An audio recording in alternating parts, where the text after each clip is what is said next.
Saat ini saya sedang berada di depan Gua Ashabul Kahfi di Jordan. Dan Gua Ashabul Kahfi ini juga dikatakan ada di Syria maupun di Turki. Tapi yang paling menepati ciri-ciri yang disebutkan di dalam Al-Quran adalah Gua Ashabul Kahfi yang ada di Jordan. Kisah mengenai Ashabul Kahfi bermula dari 7 orang pemuda yang sangat mencintai Allah dan beriman kepada Allah Subhanahu wa Ta'ala. Lalu ada seorang raja yang kejam yang meminta pemuda tersebut agar meninggalkan agama Allah dan menuju ke agama sang raja. 7 pemuda ini pun tidak mau mengikuti apa yang diucapkan oleh sang raja. Mereka kemudian lari dan berlindung ke dalam sebuah gua. Di tempat inilah mereka tertidur selama 309 tahun. Di dalamnya Allah membalik-balikkan badan mereka sehingga Allah menjaga tubuh mereka.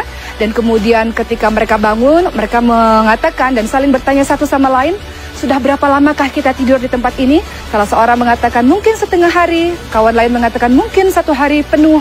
Lalu mereka pun mengatakan, marilah kita mencari makanan.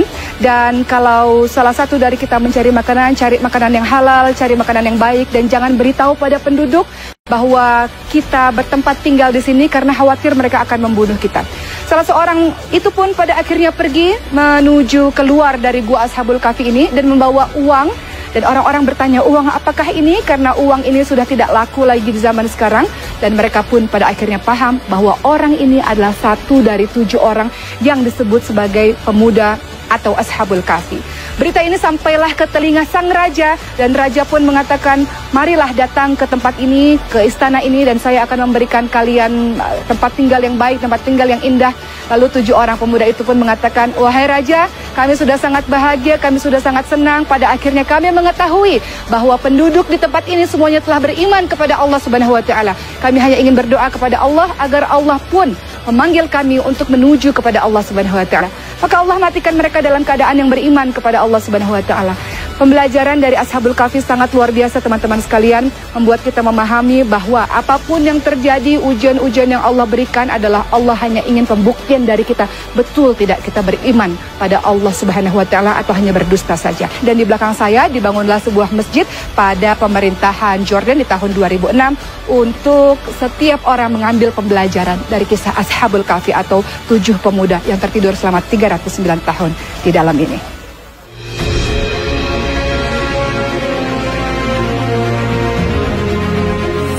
Saat ini saya sedang berada di Wadi Musa, sebuah kota yang di dalamnya terdapat Petra. Disebut dengan Wadi Musa atau Lembah Musa karena dikatakan bahwa Nabi Musa alaihissalam dan Bani Israel sempat singgah di tempat ini setelah kejaran dari Fir'aun. Wadi Musa tidak hanya ditemukan di Jordan tapi juga ditemukan di Mesir. Saat ini Wadi Musa menjadi pusat pengairan utama bagi penduduk di sekitar kota Petra.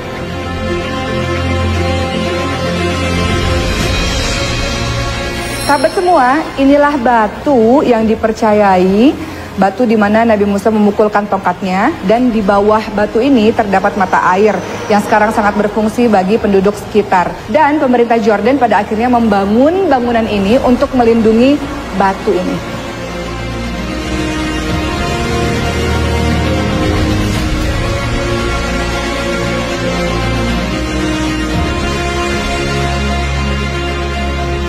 Sahabat semua, airnya sangat jernih sehingga banyak orang yang langsung minum dari mata air ini. Saya akan coba meminumnya.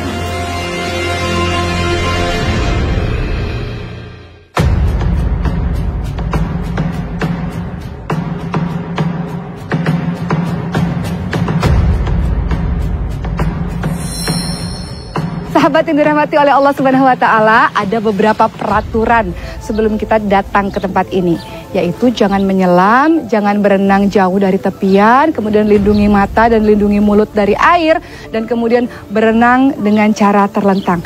Di mana saya berada? Saya berada di Dead Sea atau Laut Mati.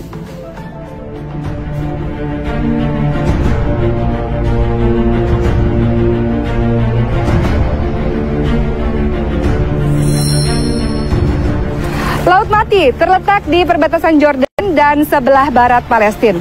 Laut Mati memiliki kandungan mineral yang sangat tinggi sehingga membuat ramai orang datang ke tempat ini untuk sekedar berenang atau mandi untuk membuat kulit mereka menjadi lebih sehat.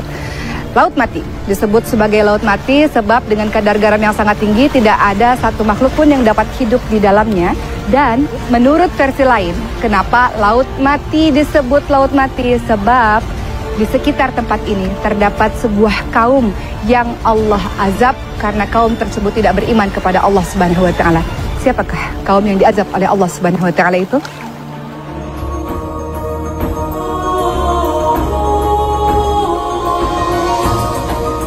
Nabi Lut alaihissalam adalah anak saudara dari Nabi Ibrahim alaihissalam. Diutus oleh Allah Subhanahu wa taala untuk berdakwah bagi kaum Sodom, sebuah kaum yang mengerjakan pekerjaan maksiat yang sangat luar biasa. Mereka mencintai sesama jenis. Nabi Lut alaihissalam telah berulang kali berdakwah kepada mereka, meminta mereka menghentikan perbuatan tersebut. Namun kaum Sodom sama sekali tidak mendengarnya.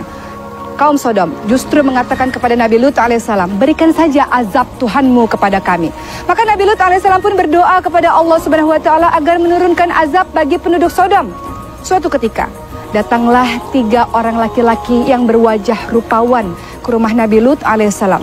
Maka Nabi Lut alaihissalam meminta kepada istri dan kedua anaknya untuk merahasiakan kedatangan dari tamu-tamu tersebut. Namun istri dari Nabi Lut alaihissalam adalah seorang istri yang berkhianat. Ia menceritakan kepada seluruh penduduk Sodom bahwa ada tamu yang berwajah rupawan di rumah suaminya, di rumah Nabi Lut alaihissalam. Maka ketika Nabi Lut alaihissalam sedang bercakap-cakap dengan ketiga tamunya, mulailah ramai orang datang dan mengetuk-ngetuk pintu dengan sangat keras. Maka Nabi Lut alaihissalam pun mengatakan kepada tamunya, aku adalah orang yang tidak kuat, aku tidak memiliki keluarga untuk melindungi kalian. Dan tamu-tamu ini pun kemudian mengatakan, ketahuilah bahwa Lut, kami adalah utusan Allah yang dikirim oleh Allah untuk memberikan azab kepada kaum Sodom. Bagaimana cara Allah mengazab kaum Sodom tersebut? Allah kemudian memberikan gempa bumi yang sangat dahsyat. Orang-orang mulai berteriak dan mulai menyadari bahwa Nabi Lut alaihissalam adalah Nabi Allah Subhanahu wa taala, bahwa Nabi Lut alaihissalam semua perkataannya adalah benar, namun semua telah terlambat.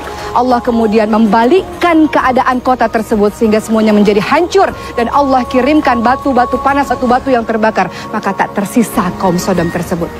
Orang-orang ramai mempercayai bahwa kaum Sodom terletak di tempat ini, bahwa tempat ini menurut kepercayaan sebagian orang adalah tempat di mana Allah Subhanahu wa taala mengazab mereka.